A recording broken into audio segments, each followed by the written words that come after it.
Is that channel worth it? Hi, I'm DJ from Rainbow Dragon Digital. In today's video, I'm going to talk about metrics that you can use to check whether a marketing channel is worth it for your business or not.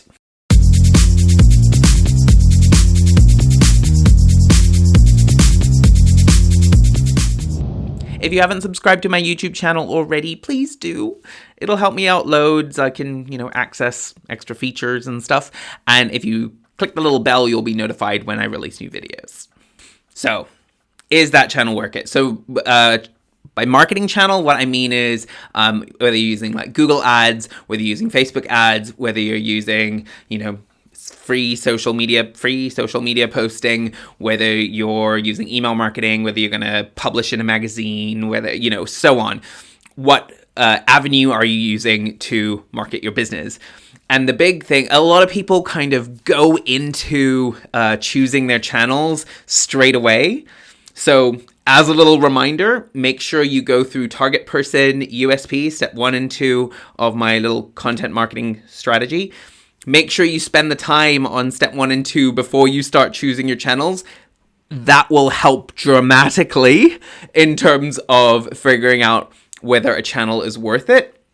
But let's assume you've done that, you know who your target person is, you understand their wants, needs, fears, and frustrations. Let's assume you've got a really strong USP, you know exactly the thing that differentiates you from other people, from your competitors, and it's something that your target person really wants and something that you're good at.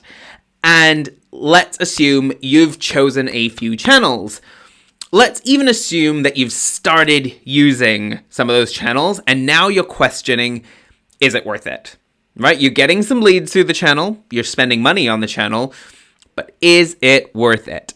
That's the point that I am expecting you to be at for this video. If you're not at that point yet, then maybe this video will be good for you to think about going forward, but it won't be as useful to you right now.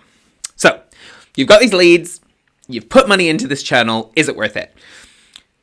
First things first, I'm going to keep this as simple as possible. Okay, we're gonna really simply talk about cost and cost per lead, right? So your cost per lead, super simple. Take the amount you're putting into that channel, divide it by the number of leads you're getting. Easy, right? You've got a cost per lead. The next thing you need to pay attention to, though, is that you're not just getting leads, you're getting conversions, right? You need to be, what we're working towards is figuring out how much money you're getting out of the channel. So the next thing you need to look at is conversions.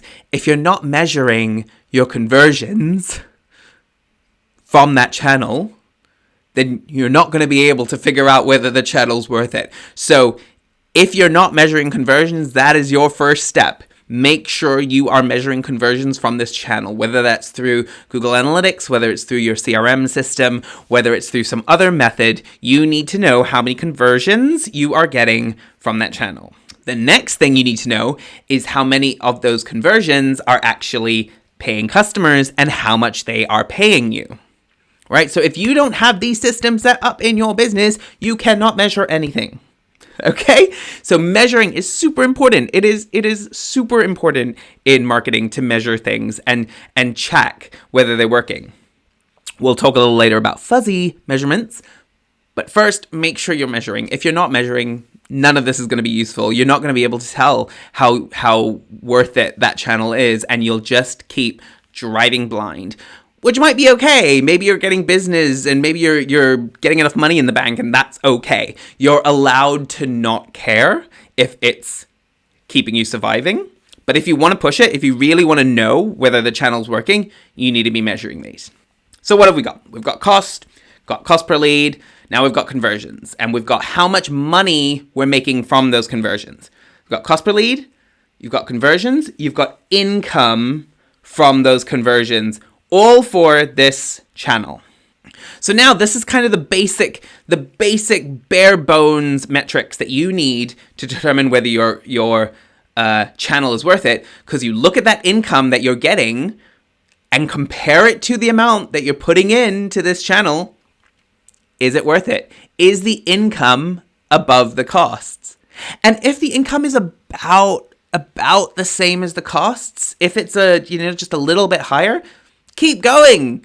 That's a good channel, if it's below the costs, then you might want to think about axing it. But if it's even just a tiny bit above it, that is a good channel, because every single penny that you make above the cost is going into your business as profit. That's not true though, is it? Things are a lot more complicated in business, and especially when it comes to marketing, especially when it comes to the cost of marketing and the income from marketing. Okay, so the big thing that makes this fuzzy, I said we were going to talk about fuzzy measurements, is that the cost that goes into a channel isn't always clear. Let's take an example. Let's say you are doing email marketing and you write blogs in order to produce your emails that go out. In order to have something to send out, you write blogs. You don't write the blogs yourself, you hire a writer to write the blogs for yourself.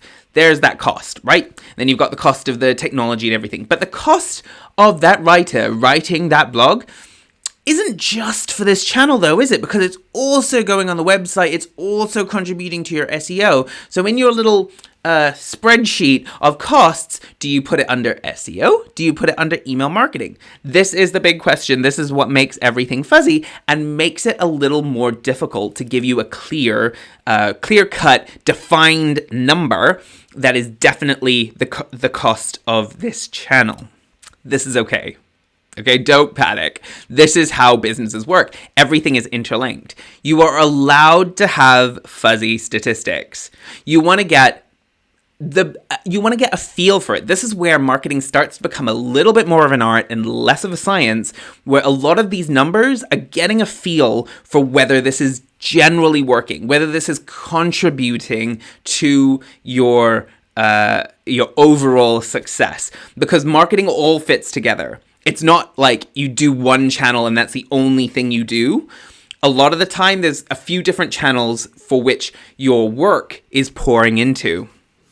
So that's okay. That's one way that this becomes fuzzy. Another big way that this becomes fuzzy is lifetime value. Because when a customer comes in and they buy from you that first time, you might be logging that as the income from that customer. But if that customer then comes back a couple of weeks later, buys something else, or uses your service again, or in a few months, or in a year, that's not a new income. That's revenue that's coming again from that same channel. That customer came in from that channel, so it should be attributed back to that channel. This is what they call lifetime value. How much value that customer has over the lifetime that they spend with your business. And this increases the income part of that calculation, making the costs seem less intimidating or more useful. Your costs are going to a larger amount of income that's coming to your business.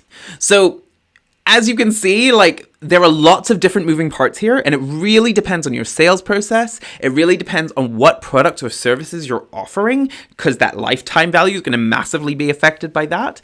So the whether a channel is worth it or not is often very customized to your business, and the way you calculate it is very customized to your business, and it's also customized to how fuzzy you want to leave it. How much do you want to leave it so that you're getting a feel for how good that channel is, and how specific and measured do you want to be? And if you want to get more specific and measured, what other systems do you need to put in place to make sure that you're checking that quite specifically?